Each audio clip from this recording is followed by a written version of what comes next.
There you go. Hi everyone, and welcome to the GEG England Spotlight podcast. I'm Peter Reeves, joined by Matt Harrison, and today we are focusing in on secondary schools, how they use technology and what tips we can take forwards into the future. We are joined by a large amount of people today, so let me reel them off. We are joined by Tom Wade, Madeline Champagnie, Charlotte Bleakley, and Emma Ferris. Thank you very much for joining us, everyone. So we're going to go around just as a warm-up and go to each of you. Sometimes from the outside in, secondaries can seem like more mini businesses with separate departments. Can each of you just go through that one digital tool or digital habit you think interacts across all sections of the school? We'll just go around from everyone on my left to the right. So Tom, let's start with you. Just introduce yourself and tell us about that top IT tool. Thank you very much. So, hello everyone. My name is Tom Wade. I am. I've got a new job title actually that started today. So this is the first time I said it out loud, just to make sure I get it right. So I am Director of Digital Innovation and Enterprise, and that is at a wonderful school called Haileybury in Hertford. We're an independent boarding school for 11 to 18. In terms of a really good digital tool, I'm going to start off with a really vanilla one so everyone else can then go for a nice, more exciting one. And I just think the best tool that I've seen that has crossed all the divides has been Google Classroom across the school. It's been the one that we could bring in, everyone got on board with, everyone could see the benefit to the workflow, to distribution, to the marking, to the recording. It's the one tool I think I've introduced and worked with the school that I've not had a single complaint ever since we brought it in. And that's from those who love technology all the way to those who don't want to touch a computer ever. It's been loved by everyone. So that's my answer, Google Classroom. Amazing, vanilla but massive. I think that is a common theme come through throughout all our podcasts here, where Google Classroom gets named heavily. Madeline, over to you. What is your top tool, and just introduce yourself for us? Great. So my name's Madeline Champagnie. I teach at Thames Christian School in Battersea in South London. It's a small, quite quirky, independent, non-selective, which is atypical for private schools. Yeah, you've stolen the one that I would have obviously said. And I'll stay away from AI stuff for the moment because I know we'll be talking about that a lot. But again, even more basic, spreadsheets. Actually, I know that sounds ridiculous, but we all use Google Sheets as our mark sheets, and you know, we're yet to find anything that's actually as kind of good as a good old spreadsheet for recording not only numeric data but obviously written as well. Yeah, I know that sounds ridiculous, but that is obviously the tool that we all work with really well and are happy to link together in multiple ways. I mean, let's face it, if you don't love a spreadsheet, do you even IT? You're welcome. I always take great pleasure in finding that one member of staff that you think wouldn't love a spreadsheet, that then gets so excited when you see them a really good looking spreadsheet. Charlotte, over to you. Introduce yourself and tell us about that tool. Thank you, Peter. So I'm Charlotte Bleakley. I am digital lead and a media teacher at Roding Valley High School, just on the east side of London. And our feeder schools are actually Matt Harrison's schools, so get to work closely with him. And then I'm also east side of London means Essex. Yeah, well, it's actually IG postcode. Trying it so here. It's Essex, London. We're fringe, okay? I get the fringe. So we also help Trust Chelmsford, so Trust Digital Learning Lead, which is quite new but quite exciting. And I think for my choice of tool that I see helping across all departments, and I'm starting to see with primary to secondary as well, even so all year groups, is Canva, one that we all know and love. But it could be taken anywhere from the computer science using Canva AI to introduce AI literacy, or just students making propaganda posters for Animal Farm in year 7. So it's obviously free and it works really well as a LMS as well as just fantastic resource. That'd be mine. I mean, yeah, absolutely amazing tool. I remember I used to see that when you used to have things like Adobe come up, Canva was the free version of it. And the other day I saw a graph come up on YouTube that had Canva, and all the free versions of Canva came up. So I think I'm just showing my age a little bit there, but also how far that tool has come and developed. And last but by no means least in this round, Emma, over to you. What is that tool for you? And introduce yourself for us. Thanks, Peter. I'm Emma Ferris. I'm the Digital Learning Lead at Tring School, which is a comprehensive secondary school in Hertfordshire. And I think for me, I probably also would have gone with Google Classroom, but I think next in line to that has got to be Google Forms. I think kind of like Charlotte was alluding with Canva, Google Forms can go across all subject areas, you know, even something like PE or drama or music, something practical can use it for a quick quick assessment or reflection, kind of self-assessment tool, all the way through to kind of, you know, computer science who might use it for more data heavy things as well. Absolutely amazing. Yeah, Google Forms is really that thing that pulls everything together. Yeah, and what great introduction, and kind of a perfect segue as a primary digital lead myself, asking secondary teachers about the digital tools that they are using to get their pupils ready when they join them in year 7, thinking about something that can define your digital environment to provide a sense of consistency across obviously a landscape of, you know, different subjects, different areas in your secondary schools. What are those things that will help get them ready for that new environment? I'm going to start down. I'm going to go backwards now. Emma, let's start with you. For that one, I think that probably has to be Google Classroom. I think for us, kind of the fact that Google Classroom is used across every subject, across every class, that helps with that sort of transition, that shared language. You know, it's a big change coming from primary school where they have, you know, one teacher in one classroom to coming up to secondary where they might have 15 different teachers and, you know, or in 5 or 6 different classrooms in one day. Taking that, removing the sort of cognitive overload from the digital side of things is really beneficial for our students. So we train all of our staff to label their Google Classrooms in a certain way, and that every piece of work goes on Google Classroom, and it's always got the date, the period, and the title, so students don't have to worry. We train them on how to find it at the beginning of year 7, and then that's it. They know where everything is, and it just makes everything a bit smoother for them. So just on that structure, I'm going to ask a question. I'm going to throw it out to everybody very, very quickly.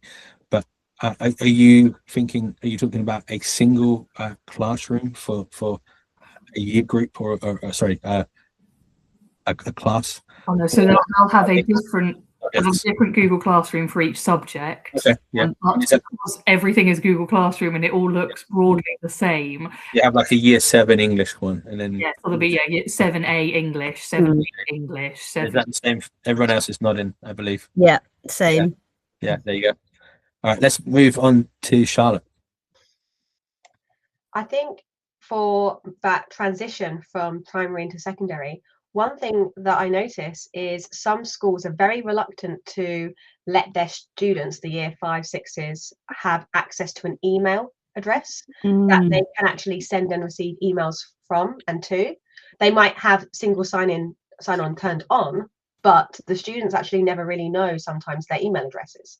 And that is a massive change to year 7 when they just get given an email address, a little bit of digital literacy in form time, and nothing else a lot of the time. And I think for logging into all of these tools, single sign-on is supposed to be turned on, but we are allowing them access to emailing their teachers suddenly, emailing their friends, without maybe a lot of support. So I think that's one area of transition that primary to secondary can do really well, or sometimes be ignorant of that change and not put into place so much. So something to be aware of. And it's very interesting as we look into the crystal ball of the future episodes.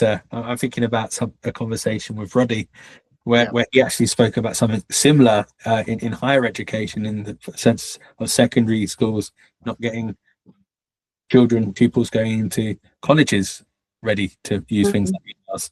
So it's quite interesting to hear it from your perspective, lower down, primaries going into secondaries. So yeah, crystal ball into the future of the podcast. Madeline. Yeah, totally echo the email etiquette issue. Yeah, I'm having to deal with that quite a lot.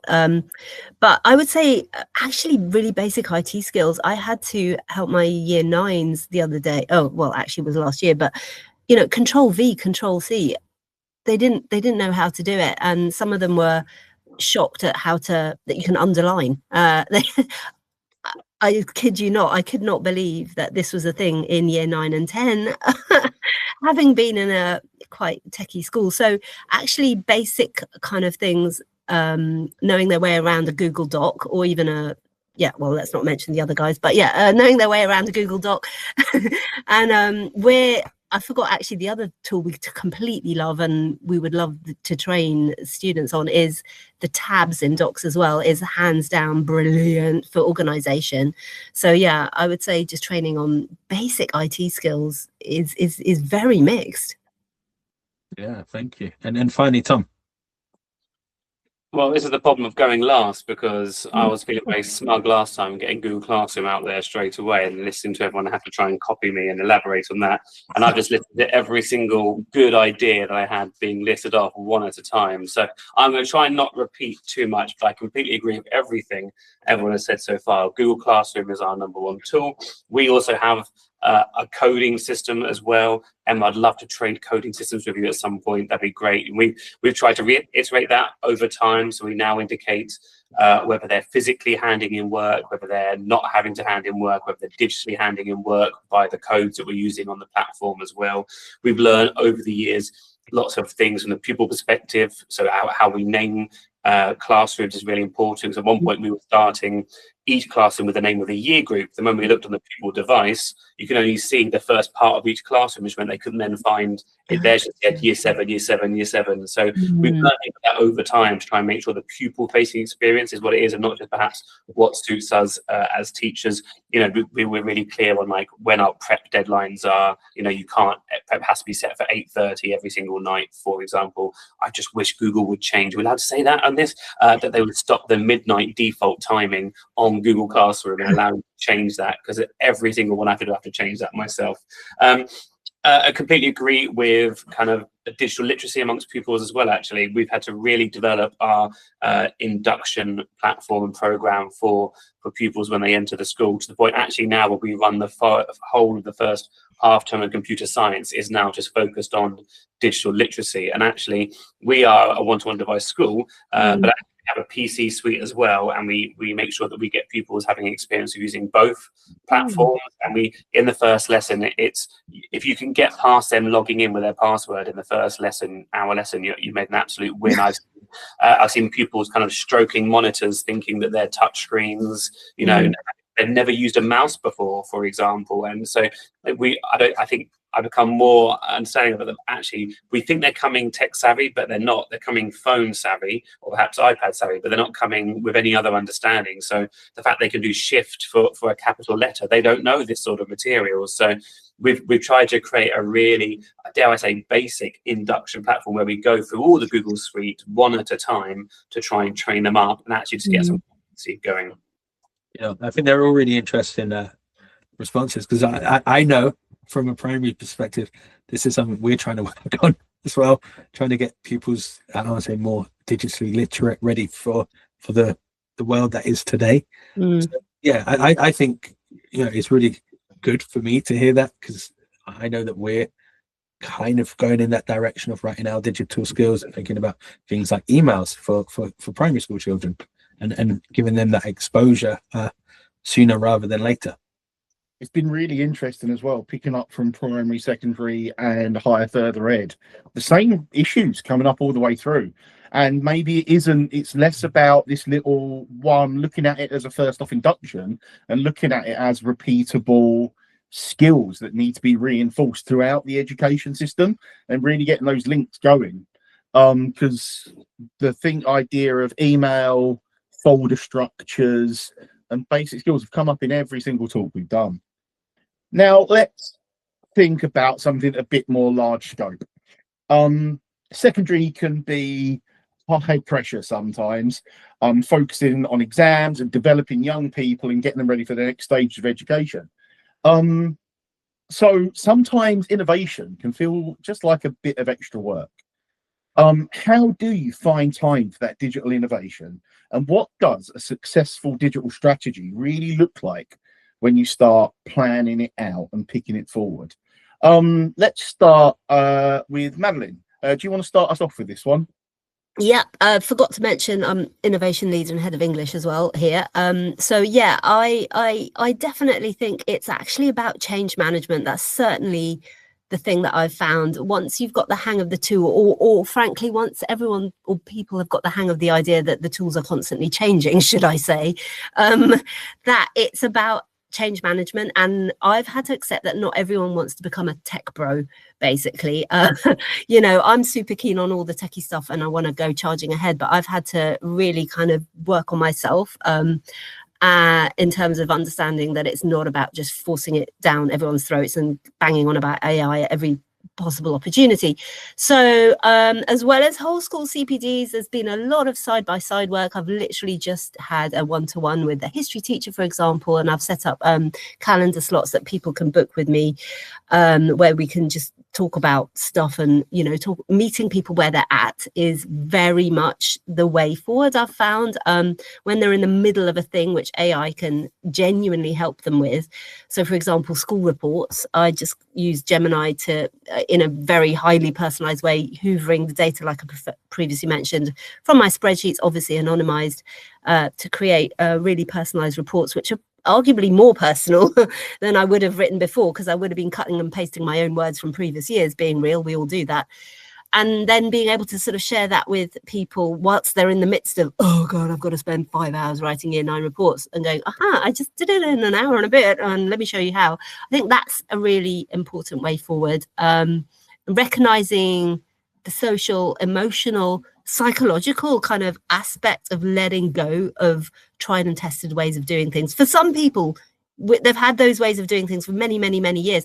And also recognizing that those things were once cutting edge in their time as well. So, you know, understanding that it's not, oh, you dinosaur, but it's actually, you know, the thing that was a dinosaur before was once the shiny new thing, you know. So I think it's a very human response, you know, and sharpening each other hurts, you know, sharpening ourselves hurts, learning sometimes hurts, you know, and I think that is really the way forward that I've realized right now, as well as, of course, all the, you know, CPDs and newsletters and this and that and all the rest, and sharing videos and, you know, screencasts.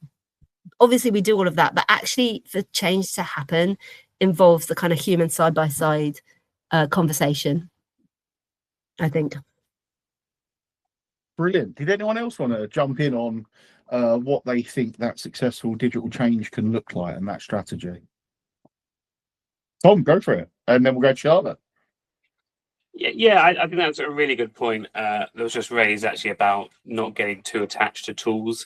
I think tools change, they update, they change their interface, and I think if you're struggling with technology, when these sort of things happen, it can be really stressful. I get excited at a redesign, but I completely understand that people are very attached to things and they finally feel like they've got how it works. When that changes, that can be incredibly stressful. So I think innovation needs to be mindful of that. You know, Google Classroom, as we know, is about to get a massive redesign, and that, I know, that's going to send shockwaves for all the teachers who have spent years going, I've got this and I love this, and it's about to look totally different. That's going to cause a lot of discomfort, I think, amongst staff.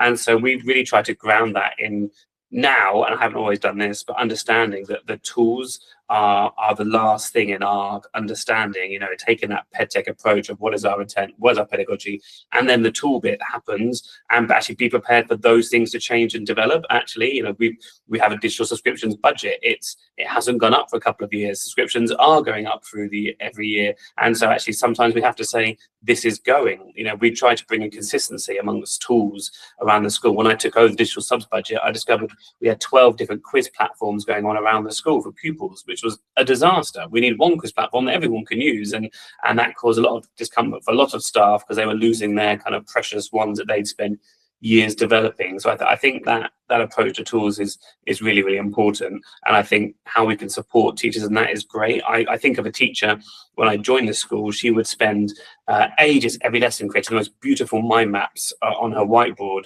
And we brought in devices, and she was like, well, you can't give me a device, but this is what I do, and this is my teaching. And it was beautiful, actually, what she was doing. It was great. And then eventually I managed to convince her one lesson just to try doing it on her device with her stylus and draw on it, and she could see it appearing on the board.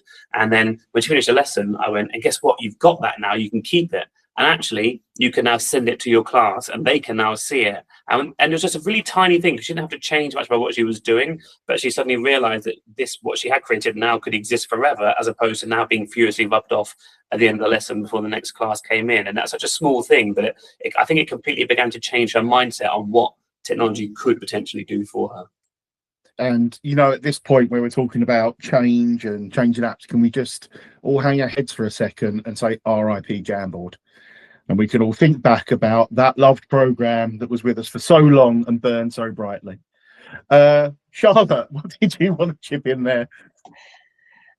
Although controversially, Jamboard, as a teacher who has students who like to edit and delete and move each other's work, I'm still waiting for that one product to come out, which only allows maybe certain students to be able to edit each other. Anyway, yeah, future tools. Very quickly, feature lock function on Canva, basically, don't you? For some, yeah. for some, there used to be a program that existed natively within whiteboards that did that. And I'm going back before I was a trained teacher that did that, and you could lock elements to the screen. You could only move it if you were a teacher, and that seems to no longer exist anywhere in anything. So I know you can do that on Canva. You can do that on Canva on the whiteboards. You can, as a teacher, lock certain elements that they can't then move. I discovered that the hard way after I tried it the first time, and everyone moved stuff around. Then I went and looked into it. You can now actually lock the background or whatever, so they can only do certain things. Tom, Yeah, they were demoing that at BET, actually. I had a go with it. There was a demo of it. It's pretty cool. It doesn't stop them moving each other's. It just very quickly is that we've had a real push in grounding all of our PedTech and sort of CPD at school and through the trust with research. And one thing that's really stood out to me is this theory by two people called DC and Ryan. It's called the self-determination theory for motivating your staff. And it's really stuck with us. And it's sort of taking the next step from change management. And they say that the 3 best ways of motivating staff to come on board with you rather than force that top-down heavy approach is through autonomy, mastery, competence, and relatedness. So autonomy being that they have still got the choice, that you're giving them options. You're not telling them you have to do this. You're leading them to water and letting them choose the best tool because they're the expert. Competence being, how do we put that ability in their hands, their mastery? Do we give them enough support to feel confident in these tools?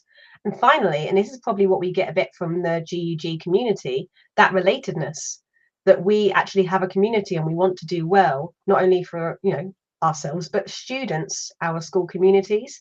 And those 3 pillars work really nicely for help and support staff rather than just telling them what to do. Just there. Brilliant.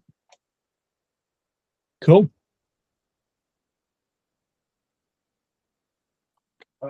Do our audio listeners get to see the love hearts? There's some love there for that one. We're doing love hearts. Little love hearts to each other. You're doing your Korean morning. Korean love hearts. I only did it one-handed. I can take a selfie and do a love heart at the same time. Oh. I'm just old school. That'll always be a love heart for me.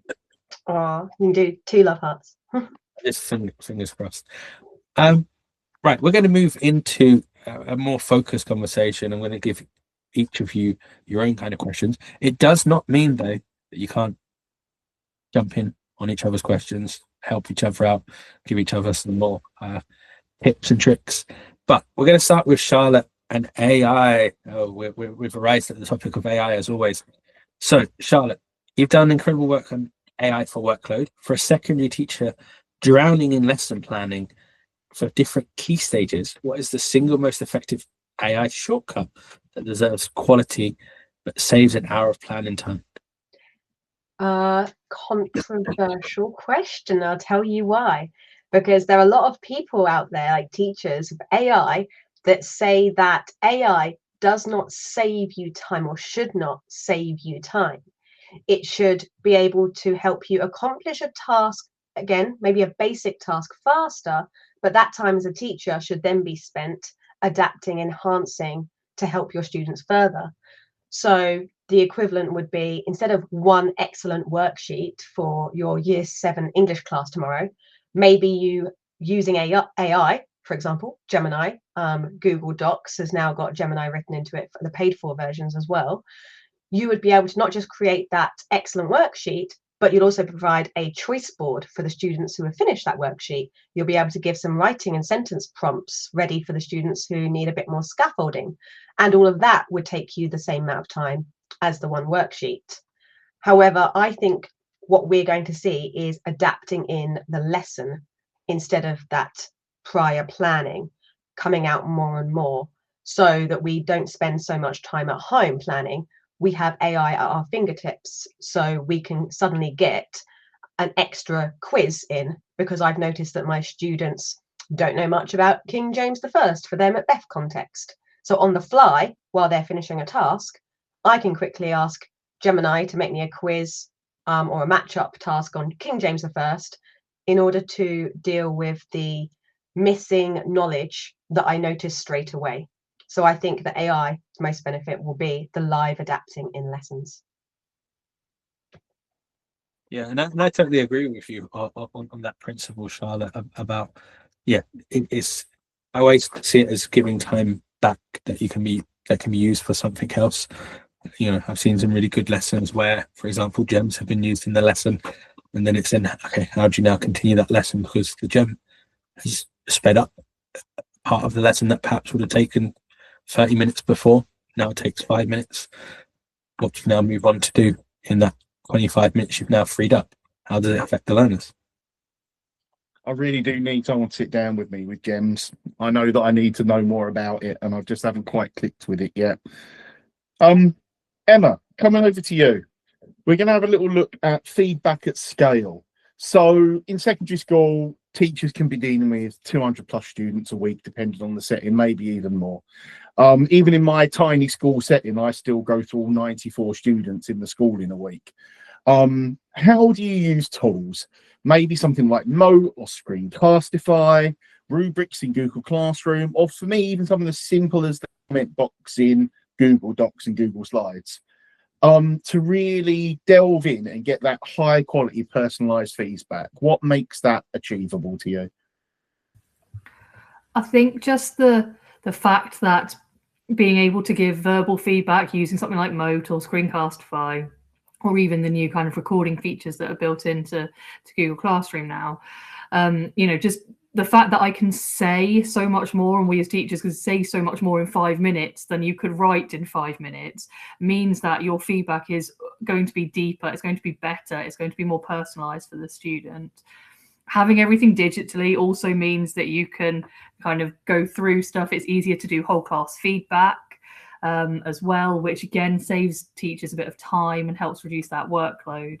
But it's also really valuable for the students. If they've got a digital recording of someone talking through their work, you know, the power of being able to go back to that over and over again and kind of go, oh right, I wasn't quite sure what you meant by that bit, and they could go back and they can listen to it 2 or 3 times rather than having that conversation in the classroom and going yeah, totally get it, and then you come back around 10 minutes later and you go, right, you haven't actually done what I asked. And go, oh yeah, well I didn't understand.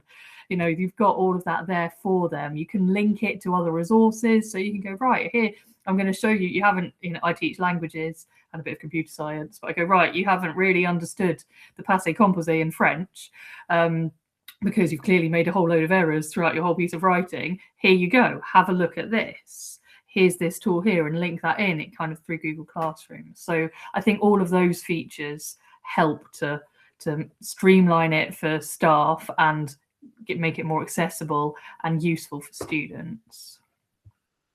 I would throw out there as well, any maths teachers listening in, it's totally possible to do in maths. I used to, even before things like video recording got more prevalent, I used to have every Wednesday, my class used to come in and they knew that I'd have all of their marking done verbally in Google Classroom, just in a blank doc.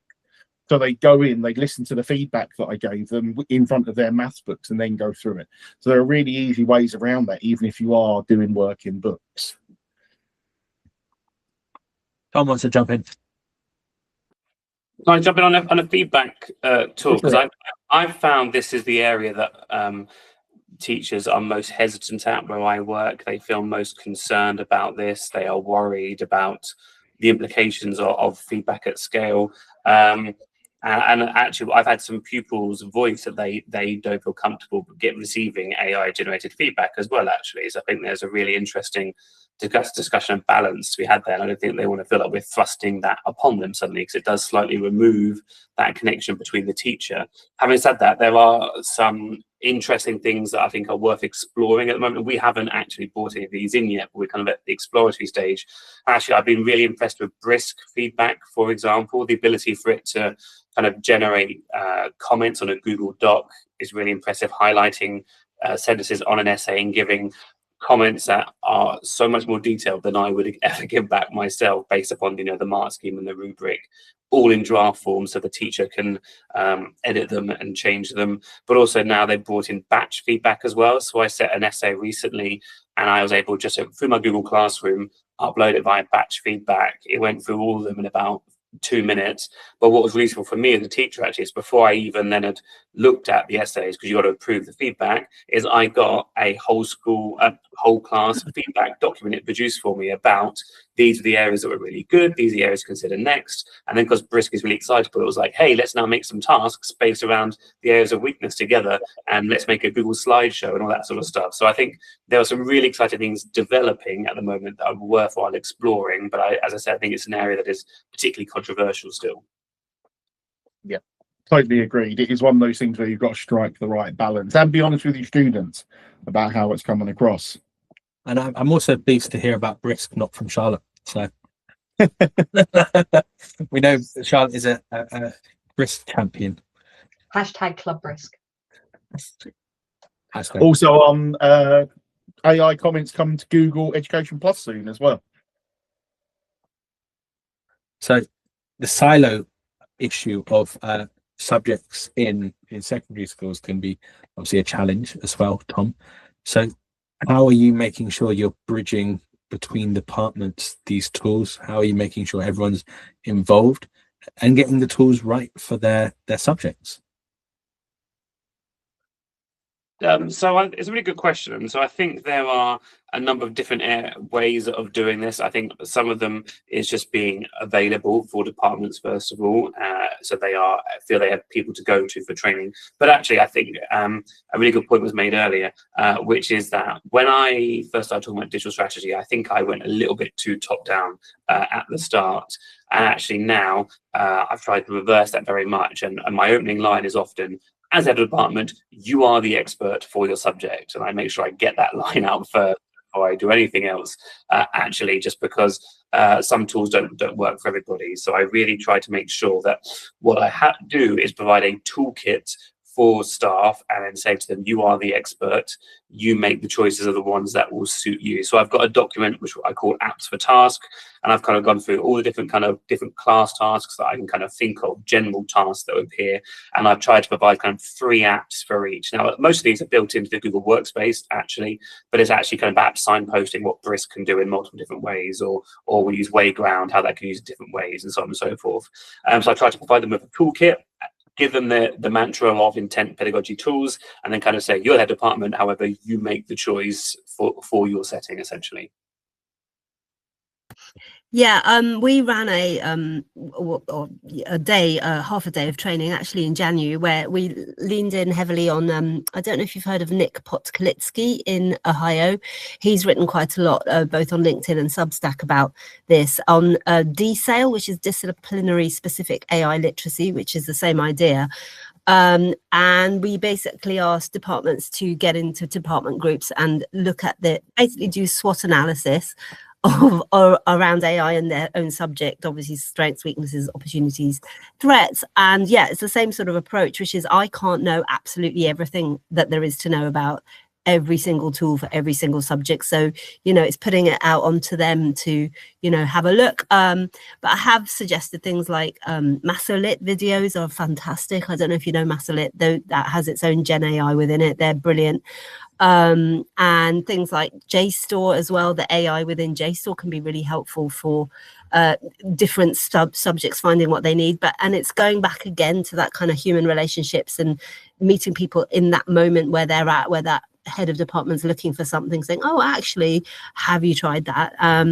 And I would just say it's, you know, it goes back to quality rather than speed. Actually, I'm finding now I'm kind of dialing back, like you said, Tom, from the whole kind of speed things up. And I'm not super convinced myself as an English teacher anymore about using AI to mark, because then it's essentially moving information from the pupil via AI, but it hasn't gone through me. So I then lose that engagement and that knowledge with the pupil's work. And I'm aware it's easy for me to say in very small class sizes.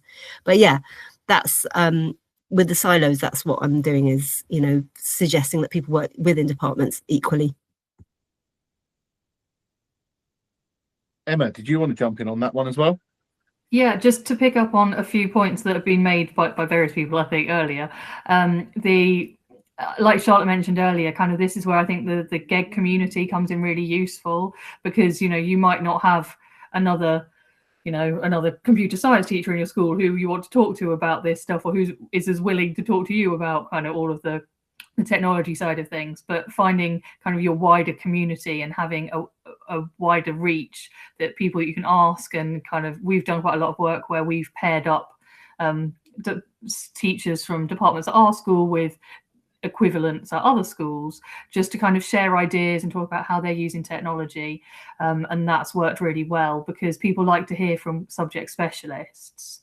So I think that really helps too. And Tom? And sorry, just to then bookend this. So I think the other thing that I've tried to do this year is try and bring it much more into our professional development program as a school, so that it's not always coming from me at the front, because I think otherwise every time I stand up on the stage, everyone groans at an inset because they know I'm going to start talking about technology.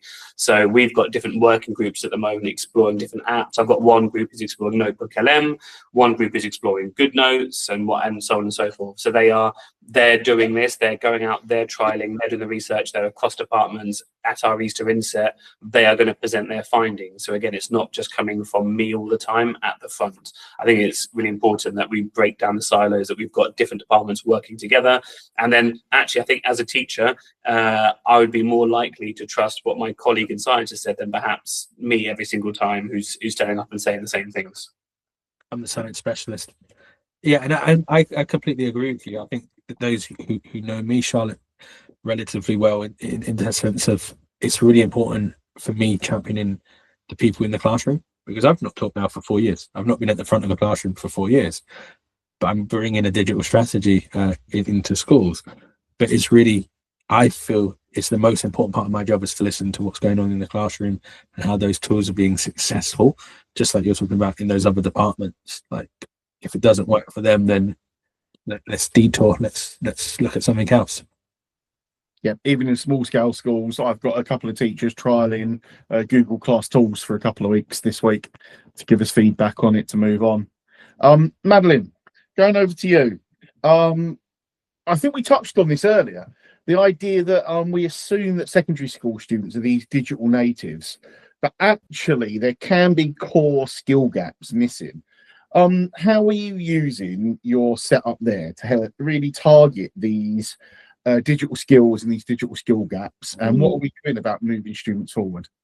Yeah, I mean, like I mentioned, basic skills are sometimes lacking. I think because our school is so small, we only have a roll of 200. It's very, very personalised, so it will come up organically within lessons. And I know I can't really give you a strategy because we're so small and quite unusual like that. It will be very much subject based and within a lesson. So, for example, within English, we'll be talking about email etiquette or how to use a Google Doc, Word doc. Google Doc, successfully, but then cross-fertilizing over with perhaps history and all the other humanities as well. Whereas in maths, they will be doing more work around how to show equations on a screen and that sort of thing. So I can't really answer that in terms of a kind of whole school strategy, because being real, we don't have one, because we're really small and bespoke, and it will just be organic in and of the moment. But yeah, it is. I am increasingly surprised at how students don't have the skills that we assume that they have. Keyboard shortcuts, actually. I was talking with Year 10 the other day. They're doing War of the Worlds, of course, what else? And they get, for example, getting the whole text up on Project Gutenberg, and they're trying to look for a theme. Okay, Control F, look for the theme of whatever. So, and one of them was like, oh, what was that thing you showed me the other day, Miss? Yeah, Control F. Oh, yeah. So it's things like that. It's sort of similar to the way which we deal with the adults, is in the moment when it's needed, that's when you learn the thing you need to learn. So same with the students, basically. Talk, Charlotte. Thank you. And completely agree. Obviously, like, how do we get the digital literacy just embedded into our lessons, especially if we do have, especially at secondary, when your minimum of usually 1,000 students. So one thing that we've noticed is how we're assessing students is changing, not just because they might be using AI, and are we teachers just marking AI, sometimes with AI, and then fed back via AI to our AI students, and it becomes a vicious loop. But one way that we can upskill our students sort of, as a strategy is changing the ways that we assess them. And obviously, Google have just brought in the voice recording and the screen recording, etc., for teachers, but we're also going to see the student option. So rather than just students adding essays all the time and learning, hopefully, to underline and use capital letters, we can get them to create their own voice recordings, their own podcasts, maybe filming their own plays. So just part of the digital strategy is encouraging our students to be using a variety of tools, digital literacy, in order to show their knowledge, which hopefully, obviously, we take that from Year 7 all the way through, will develop that digital literacy over time and give a bit of variety to how we assess them. Who knows? Maybe even exam boards will catch up with this one day as well. Wouldn't that be grand? Tom, do you want to bookend us again on this one? Yeah, I just want to shout out 2 tools, actually, if that's okay, because actually, yeah. I think the first one is, so we work with Canopy to get our Google license, and they provided us with How Do You videos as part of the Google Classroom suite. And it's amazing because I can assign them like an assignment to Google Classroom, and they're tutorial videos through all the Google Workspace, through every single app. So I make all of our pupils do that now in their first half term as part of their digital induction, and they get passport badges, bronze, silver, gold. They love it. As a teacher, I can see a spreadsheet as it's all filling up, and it's self-guided. And I think that's it. And they've been really motivated by that, actually, because they want to compete with each other, make sure they get all the badges, but they're also then learning all the fundamentals of Google Workspace. So that, if you haven't explored that, do explore that. The other one then is touch typing. We've been trying to get our pupils better at typing, and typing.com actually does what it says on the tin. It's brilliant. It's got gamified learning on it. They've got the 1-minute typing tests.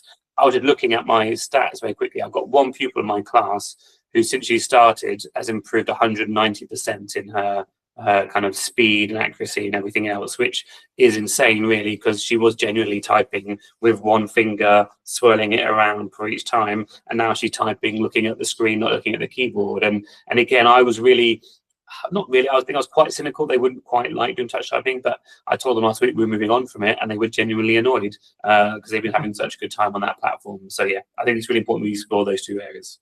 I would say I'd suggest the Golden Keyboard Awards. I did that a couple of years ago, and suddenly the kids that just wanted this spray painted golden keyboard, it took it through the roof. Kids were so engaged. I used to do weekly leaderboards as to who was typing the most words and who had the most improvement, and they absolutely loved it.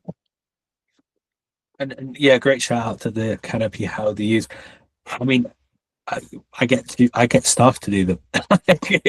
It's great staff CPD as well for staff to do at their own time and pace to get used to the Google tools as well. So we're going to wrap things up with a quick fire question for you guys. If you had to sum up your biggest tech tip for the classroom in 3 words, what would they be? I'm going to give you a very short amount of thinking time. I'm going to go pick on Emma first. Okay, right. Find one thing is my 3 words. So it's about finding the one thing that's going to make your life easier or make your students' lives better in some way, whatever that is. And it'll be different for everybody. But yeah, find your one thing. I'm going to go Charlotte. I'm going to go, don't forget fun.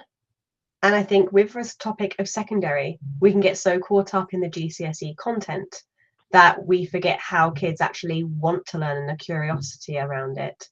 So don't forget fun is going to be my 3 words. And yeah, thank you, Charlotte. And for the audio listeners, as I asked that question, Tom took a moment to write down, think about his response. So Tom, let's hear your written response. I was panicking because I knew everyone else would have really eloquent good ones. I've gone for consistency is cool in terms of experience for the pupils. Words I didn't think I'd heard put together this evening. Consistency is cool. I want that as a T-shirt. You got to get that in with your kids tomorrow, Peter. Yeah. I'm a Young Enterprise Spitalfields Market tomorrow, so I will work that in some way. And then Madeline. I'm just going to go with start with Notebook LM. Yeah, there you go. That counts.